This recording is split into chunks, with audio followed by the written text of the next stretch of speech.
This is Brittany Blackwell, host of the Resilient Teacher Podcast, a proud member of the Education Podcast Network, along with this podcast. Each show on the network is independently owned, and the views expressed may not represent those of other podcasts. For the best education podcast, visit edupodcastnetwork.com. Hey, welcome back. Steve here, and today I'm talking with Geraldine Woods. Geraldine is an author, English teacher, writing teacher, and blogger. She has written over 50 books and has an amazing blog called Grammarian in the City. She takes a look at signs in and around the area where she lives in New York City. She often finds some that the writer might not have written what he or she thought they had written and wanted the sign to say. Oh, what a funny blog. Great conversation. You're going to love it. You're going to want to go out right away and subscribe to this blog. Yes, you are. By the way, before you go, it'd be so cool if you took time to help out the podcast. And I got 3 ideas for you. One of those is tell a friend, share the links. Or another one is, how about go to my website and leave a review and subscribe? Or finally, how about click on the link on my website homepage to buy me a coffee?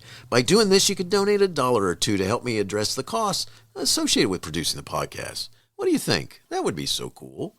Thanks for listening. Thanks for sharing. You are awesome. Enjoy the show. Yeah, I think that autocorrect or auto-suggest is responsible. I had one up recently, criminalized onion relish. And I'm fairly sure that caramelized got turned over by the whatever algorithm the software was using. It's the Education Podcast, your favorite show, with lots of groovy guests and they share what they know. So crank it up to 10 and let your neighbors know that here's another show with Dr. Steve Milletto. Teaching, learning, leading, K-12. Teaching, learning, leading, K-12. Teaching, learning, leading, K-12. With Dr. Steve Milletto. Geraldine Woods has taught every level of English from 5th grade through adult writing classes. She's the author of more than 50 books, including English Grammar for Dummies, 3rd edition, All-in-One English Grammar for Dummies, and 1001 Grammar Practice Questions for Dummies, 2nd edition, all published by Wiley. She also wrote 25 Great Sentences and How They Got That Way, and Sentence, a Period-to-Period Guide to Building Better Readers and Writers, both published by W.W. Norton. She blogs at www.grammarianinthecity.com about current trends in language and ridiculous signs she encounters on her walks around New York City. Her current favorite sign reads, "Pay inside before entering." Which, you're going to find out. You got to make sure you subscribe because this vlog is awesome, and people really should read their signs before they post them. We previously talked on episode 371 about your 2 books, 25 Great Sentences and How They Got That Way, and Sentence, a Period-to-Period Guide to Building Better Readers and Writers. Our focus today is your blog, Grammarian in the City. Geraldine, thanks so much for being on the show again. Say hi to everyone. Hi, and thank you so much for inviting me back. I'm quite honored to be here, and I'm glad that you enjoy the blog. Well, thanks so much for being here, and I'm honored to have you back on, and the vlog is awesome. It's just, you just really think sometimes we mean well, but should have had somebody read it and say, does this make sense? Or am I saying what I think I'm saying? I think that one of the issues for writers of no matter what you're writing, signs or books or articles or whatever, is that you know in your mind what you mean, but making sure that what you mean is clear to somebody who's not inside your mind is quite a challenge. So often when I see a sign like "pay inside before entering," I'm sure the person who posted that had some vision of what was supposed to happen that might even have made sense, but it doesn't make sense to anybody else. So I think that trying to decide what's actually out there for another human being and what's still inside your head, that's a challenge all writers face, regardless of medium. That's awesome. You're so right. All right, so let's back up just a little bit. And you've written over 50 books. Where'd you get your inspiration to write a book? I mean, 50, that's a lot. It is a lot, yeah. I think, very early in my career, it was just as simple as paying the rent. So that part faded away. But what has replaced it, I think, is I understand now is that I look at writing as a connection. So I think about what is it that I would like someone else to know? What do I know? And how do I express that so someone else might find it valuable. And then once I have that in my head, like who might read this and what I might be explaining, what I might be saying, then I'm ready. Then all I need to do is just do it. But the inspiration, I think, comes from the desire to make a connection with readers. That's awesome, because just a note, I have an audience full of educators of all sorts, from those thinking about being educators all the way to those who are working with post-secondary students and beyond, and all in between. But and many of them, I'm sure, at some point have had an idea about writing a book, and that's why I have to ask this next question: is do you believe in writer's block? Is there such a thing? There totally is such a thing, and I often have it. It doesn't sound as if I would have it because I'm fairly prolific, but it does happen to me frequently, and I think I've learned through the years how to get around it. To my mind, that at least for me, there are two different types. One is whenever I start something new, I sit down and I have to fight myself, and I have to tell myself I can actually do this. I've done it before, because I'll put something on the screen. I generally write on the computer, and then I'll delete it. And then I'll put something up and I'll delete it. And that happens 30 or 40 times until I finally have something that works. And then I'm sort of in the groove. But I think what's going on there is this convincing myself that I do have something to say and I have something that someone else might want to know. The other one comes, I think, when I get totally involved in something I'm writing and I get stuck and I can't see a way around it. The answer then for me is to get up and do something different, exercise, go for a walk, make a cup of tea, just change the way. Then I come back and I'm looking at it differently. And because I'm looking at it differently, then I can probably get around the block, if not through it, and fix it up later. That's awesome. I appreciate you sharing, because and it's cool to know that, yes, you do have it from time to time. So Thanks so much for talking about that. All right, so the last time we talked, we focused on your two books, 25 Great Sentences and How They Got That Way, and Sentence, a period-to-period guide to building better readers and writers. And the second book is more of a instructional manual about writing better sentences and so forth. And the other one, you share all kinds of great, what you consider to be great ideas expressed in these sentences and thoughts and so forth. And care to do a commercial for them? Because I love these books. By the way, they look great and they read great. They're easy to read. And by the way, in the 25 Sentences book, I mean, you mentioned Monty Python, which is awesome. The dead parrot sketch. Yes. I think I'm a word nerd. All right. I can make it sound better and say I'm a language enthusiast, but I'm a word nerd. I'm the kind of kid that read the cereal box during breakfast, that, Nice. Walked into a wall because I didn't want to stop reading something. So, I do crossword puzzles, I play Scrabble. So this is who I am. And I'm always thinking about language. And I understand now that I always have thought about language. In both books, I'm looking at the smallest unit, in my opinion, that shows a writer's style, which is a sentence. As a teacher, I started out as a teacher looking at big ideas with my classes, and that was sometimes limited because they didn't see the scope of something that I was seeing. So if I started with something small, just one sentence, and let people look at that, my students look at that and think about how it's expressed and how content and meaning go together, and then expand outward and see the larger meaning and what the context is and why that works. So that pretty much explains Sentence, a period-to-period guide.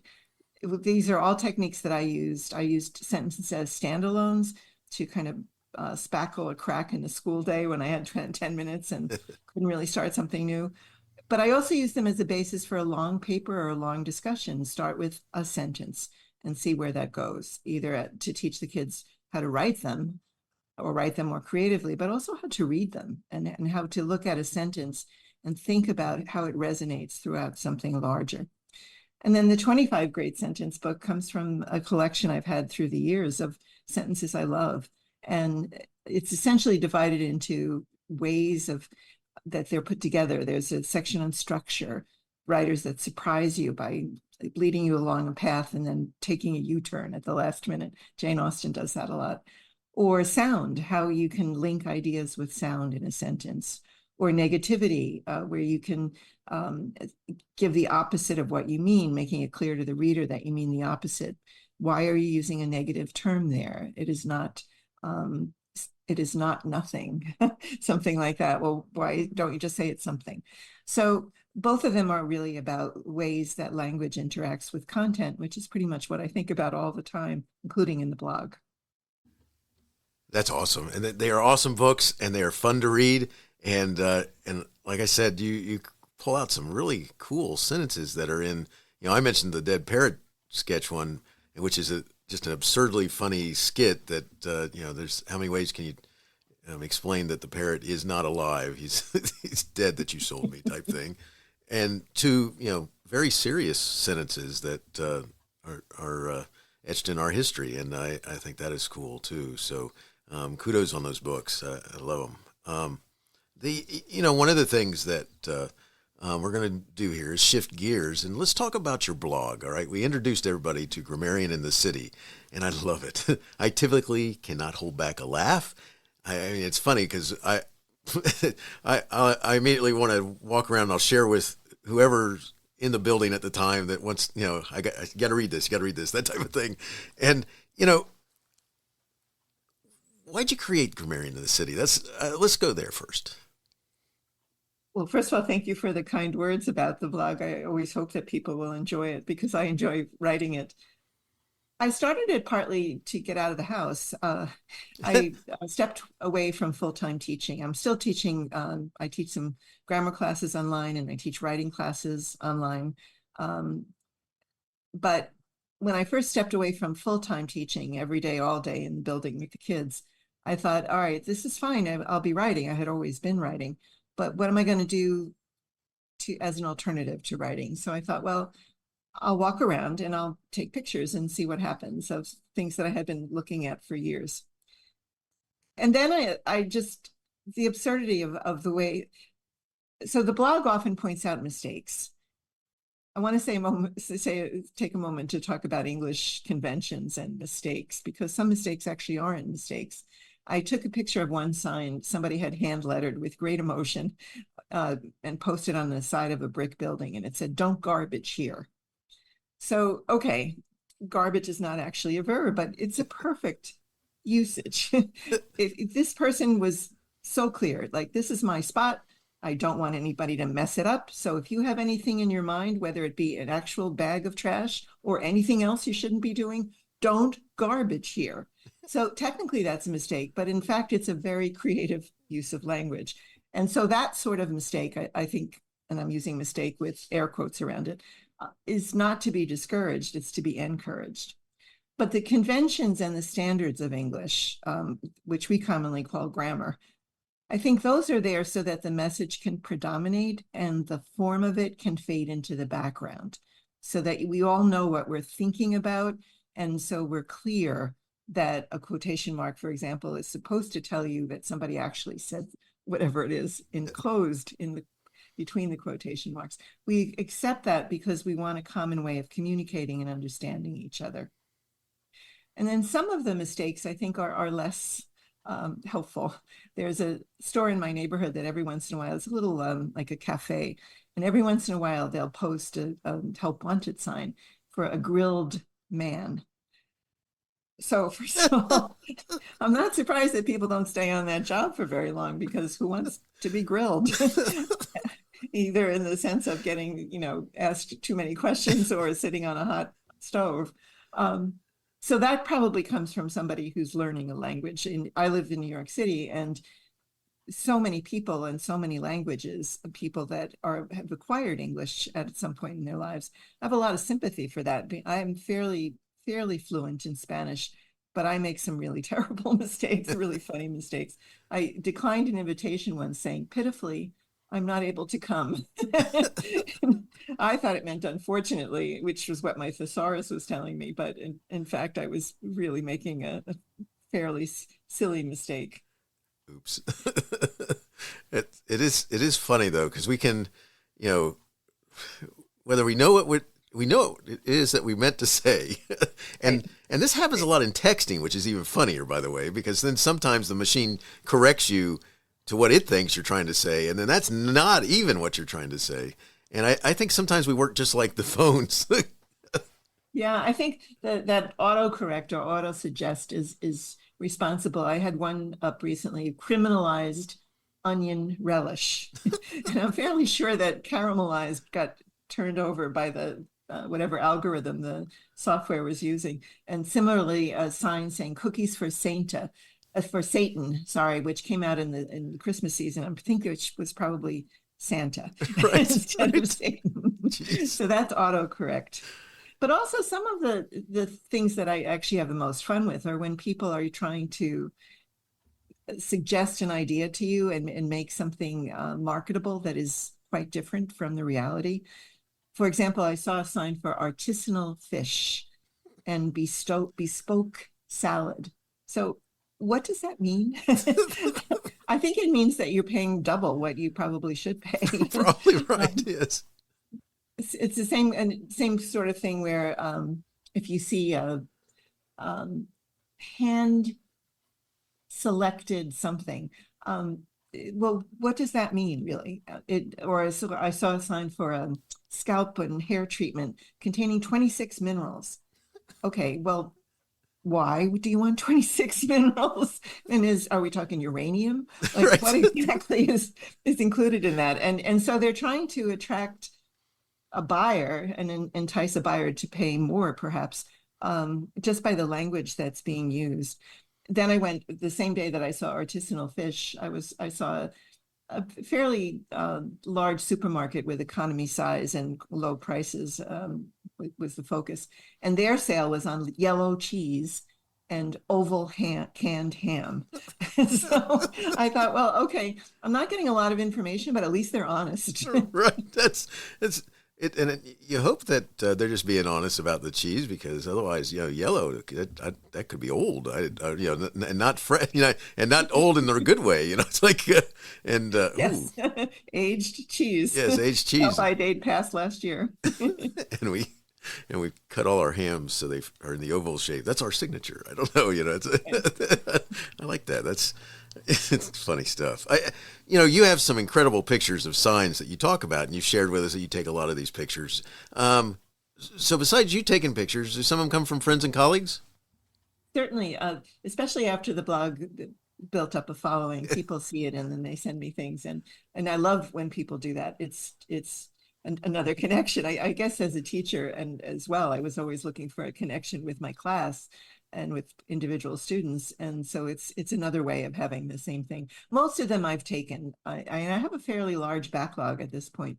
I generally hold on to things, and then a theme will suggest itself. And then sometimes I'll pick up something that's been sitting there for a while, and all of a sudden a theme occurs to me, and then I can use it. But I love getting things from readers. I think that's one of the best parts of this. That's so cool. That's especially because talking about it. First of all, one of the things I have to respond to is that you said you have a backlog.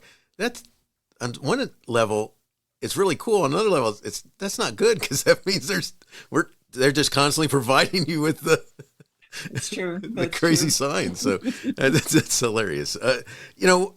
One of we got to talk about some ones that just about floored me when I read them. One of the things, one of them is. And I got to say, it's got to be one of my all-time favorite signs. It says, "Please do not sit or feed the birds." And your comments about this sign is what really made me laugh out loud. Could you talk about this sign a little bit? Sure. It was sitting atop a very tiny ledge. You'd have to practically nothing but a bird could sit on it because it was so small. So there's that. But secondly, I've always had parakeets as pet parakeets, and they'll sit on my finger or they'll sit on my shoulder. And all I could think of is, well, how do you sit a parakeet? Like, would I bend their little tiny legs and then the little claws would be in the air? And I don't think my birds would like that. So I don't think that was the meaning that the store owner was intending, but that's certainly the meaning that came through when I looked at it. Don't sit the bird. I love that. That's so awesome, especially because the first time I read it, I was like, oh my gosh, this is hilarious. And I was showing it to everybody. This is one that literally made me laugh out loud once I read your words about it, because I envisioned them, trying to make the bird sit. Come on. No, don't do that. That's not good. That's, it's a, Bird does not like that. no, nice. A more recent sign that you shared said, artist residing in building. And you had some very nice snarky comments about this one. You want to share some of those thoughts?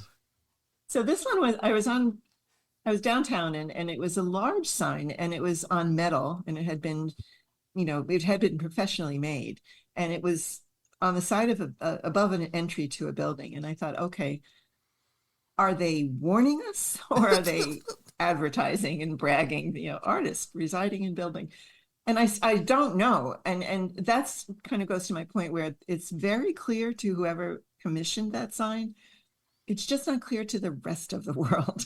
So there may be a purpose in there, but I really could not find any, I still don't know why that was there, but it struck me funny. Like sometimes I'll know, like, for example, I just bought some ice cream and it's cherry vanilla and it says made with country harvested cherries. And I thought, first of all, okay, there aren't very many cities with cherry orchards inside. Like, where else are we getting the cherries from? Right. So, but that one I know. I mean, they're trying to associate this with something healthy, Right. And country, and that's great. And of course, it's ice cream. So I bought it and I intend to eat it, but I'm not really looking at it. It is the most healthful thing that I can do. But artist residing in building, I still don't know what that's supposed to mean. It's so funny because it literally is like missing beware artist or a sign that says artist residing in building and the name of somebody or something. But right, it's right. like We have nabbed this famous artist. Right, exactly. We are creative, artist residing in. Also, that it was singular. Like if it said artists residing in building, I would think perhaps they are trying to say, well, this is a place that welcomes creativity, and we have a flexible space that an artist may need. But just that singular, it was just so odd. It's awesome. It is odd. That's a curious one there. Or say, one of the things I got to mention is oftentimes you're finding signs that have left out punctuation or used a hyphen or an apostrophe where there shouldn't be one. One of my favorite blogs that you have shared is the title of it is Apostrophe Sigh. Could you talk about the misuse of apostrophes? Well, if I were the queen of grammar and I could somehow wave a magic wand and change the rules, I think I'd get rid of apostrophes because we'd probably understand the meaning just from the sound. But they exist. And because they exist, we have to deal with them. And most people don't deal with them very well. People often use them to make a word plural, and they're not actually used for that, except in very, very small number of cases. Too technical for this. But if you leave them out, and the meaning can change, and that can be fun. One of my favorite ones there was grandma's punch. And I thought, okay, well, I'm a grandma. Who would I punch? Well, if you don't want to look at any more pictures of my wonderful granddaughters, then I might consider that feeling. I'm actually a very nonviolent person, but I could maybe be considering a punch. So things like that. I think the apostrophe is just an overrated punctuation mark, but we're stuck with it. That's awesome. I think more fun these days is exclamation points. There was a little grocery store in my neighborhood some time ago, and the name of the grocery store was either 5 or 6 exclamation points. That was the name of the business. It's now out of business, and I can't say for sure that it's because they had such an unpronounceable name. But I did wonder, like, how do you answer the phone? Like, what do you say? Hello, this is... Or how do you fill out your tax documents?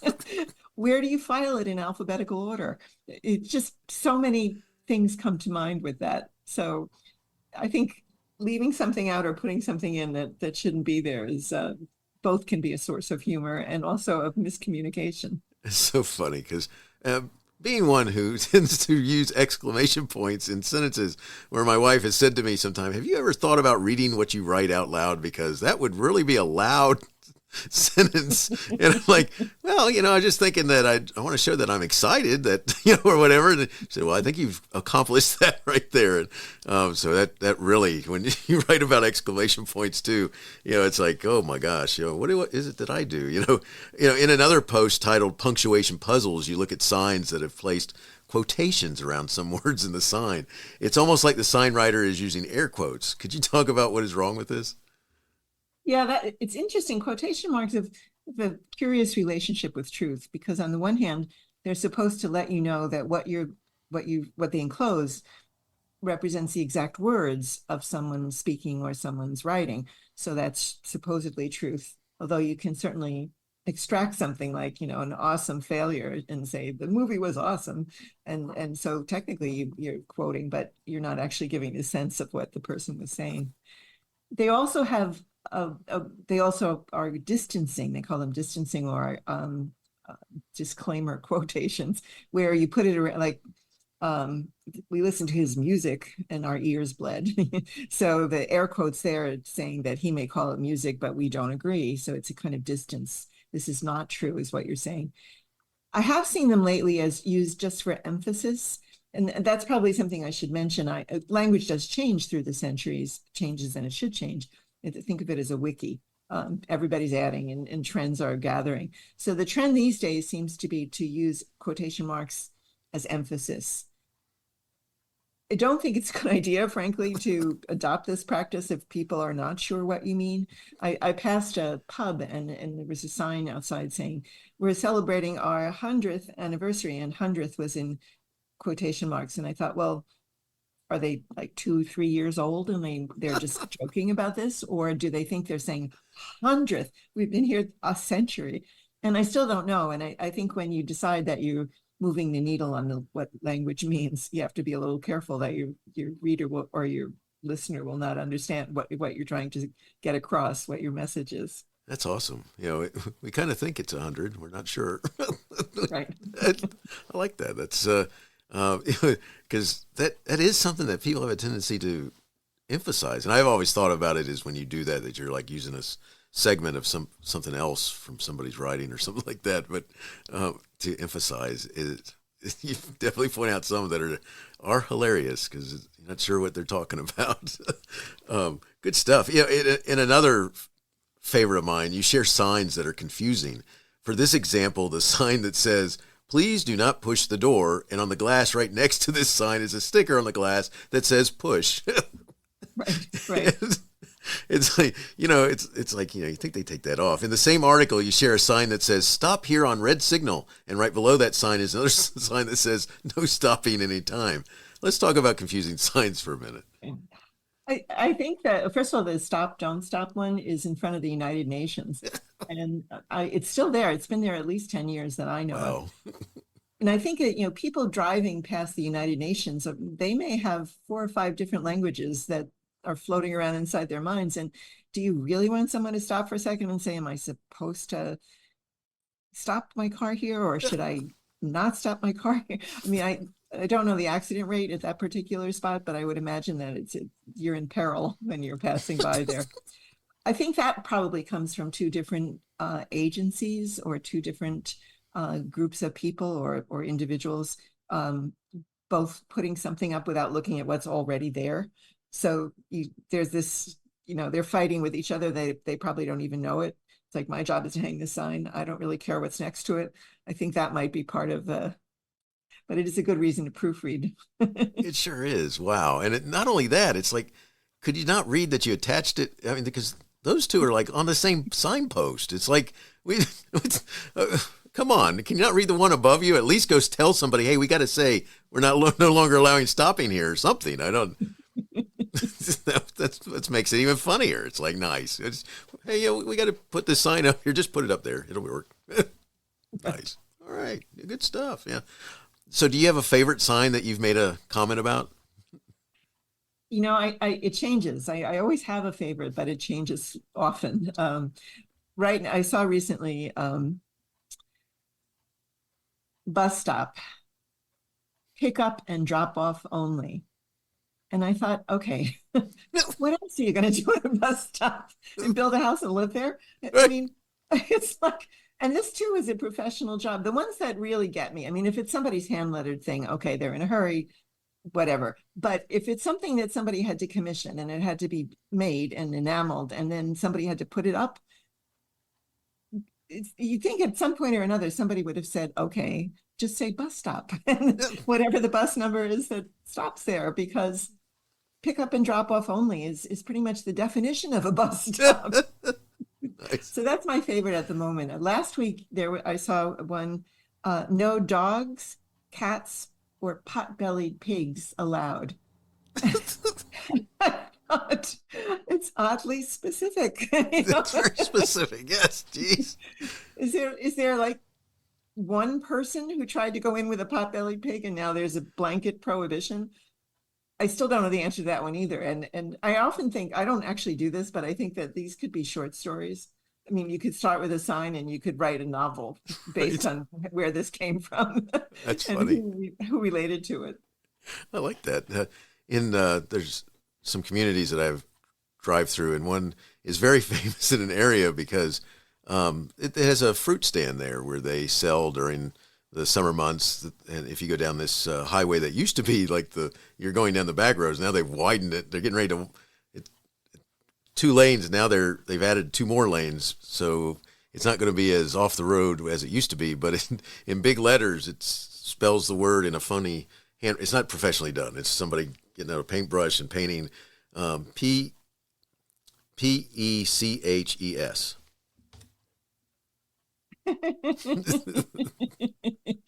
Okay. Paging A. Yes, kind of forgot the A's gone and never there, and I'm pretty sure they just decided, well, it's up there now. It's red letters on top of white, and it's like, oh well. But every time I read that one, it's like nice. It's one of the things that you've mentioned, because you've talked about why people make mistakes. Some of it might be learning the language, and some of it might be that they're in a hurry. And you've even talked about sign companies that, did you read what you said? I mean, what do you think do you think there's like an overall theme with some of it? Because you obviously have, you don't have to look far for some new material. I get new material, but pretty much every time I take a walk. Actually, one of the things that's most difficult, I don't want to embarrass people. So I try to crop the photos. So I take the name of the business out if I can. And I also don't want people to say, why are you taking a picture here? And because, people are well-meaning, they're trying, and I don't want to look down on them. I've struggled to learn some foreign languages that are foreign to me, and I understand what that is. So I'm trying to be careful about that. But I think there's a lot of material because people just don't actually consider often exactly what they're saying, or they do consider it, but then they want to manipulate. I'd much rather have the first one than the second one. I think the idea that language can be used to trick you into something is problematic, but it does happen. Cherry orchard harvested cherries is a benign example of that. But I think that language can shape the way we perceive something. So we need to be careful how we use it. It makes sense. And it is something like, there's a reason why I've never taken a picture of the one I described to you, because I would literally have to pull. Why do you think he's over there taking a picture? I mean, this. Yeah. So I don't want it to go that direction, but it is interesting when you find the different signs and stuff. But I just think it's funny that you have a non-ending source of of material there. So you got a big wide city. We're coming close to finishing up, Geraldine. If someone wanted to follow up and connect with you, read your blog, where are you going to send them? Well, I would love for people to read the blog. It's grammarianinthecity.com. And there's a way to comment there. I read all the comments, and then I approve them before I post them. So there might be a small time lag, but not much. But certainly that's a good way to find me. I do some online teaching. I teach grammar for the Society for Technical Communication, and I teach writing classes for Hugo House. It's in Seattle, but they're online classes because I'm in New York, a continent away. So people can find me through either of those 2 organizations if they would like. Very cool. So I'll put information in the show notes about how to connect with you, as well as those websites and That'll be awesome. So, you need to reach out because she does, if you read one and you like what you say, you need to comment and she will comment back, which is cool. So, good stuff. We've got, all right. So I got a couple questions I want to ask you that are just to kind of finish up. If you were at a conference sharing your thoughts about writing, what is something that you would want to tell an audience of beginning writers about the writing process? I would say don't give up. Don't judge yourself. Try and spill it out, and then go back later when you're had a little bit of distance and time and look at it again and see how you want to shape it or how you want to change it. But I think if you try to edit yourself while you're creating, those two processes don't go well together. So send your editor somewhere for a cup of coffee and let the writer just spill it, and then bring the editor back and send the writer out for a snack and let the editor punch it into shape. But mostly don't give up. Sometimes people will see me writing because I do a fair amount of revision sitting on park benches, things like that. And they'll say, first I get, what are you doing? And if I say I'm a writer, they might say, well, you're so lucky. Well, I'm lucky in that I've been able to find a way to get things out there, but I'm not lucky. I just do it. And I think that I think that you can do it too. I firmly believe that people have thoughts that they can express in writing, and they just need to be encouraged to try that and not discouraged if it doesn't immediately come out perfectly. That's awesome. Love it. Last question. Do you have a favorite author or writing genre? If so, what or who? Oh, I have so many. I'll limit myself to 2 for fiction and 2 for nonfiction. For fiction, Toni Morrison and Virginia Woolf. I think they're amazing. For nonfiction, Robert Caro, biographer, and Ian Fraser, who writes both humor and other serious nonfiction pieces. I think they're just, all 4 of them are masters at what they do. That's so cool. Thanks for sharing. And Geraldine, thank you so much for talking about your blog, Grammarian in the City.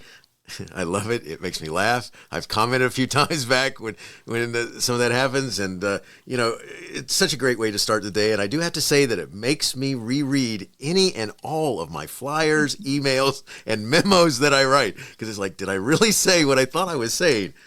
Wishing you the best in all you do.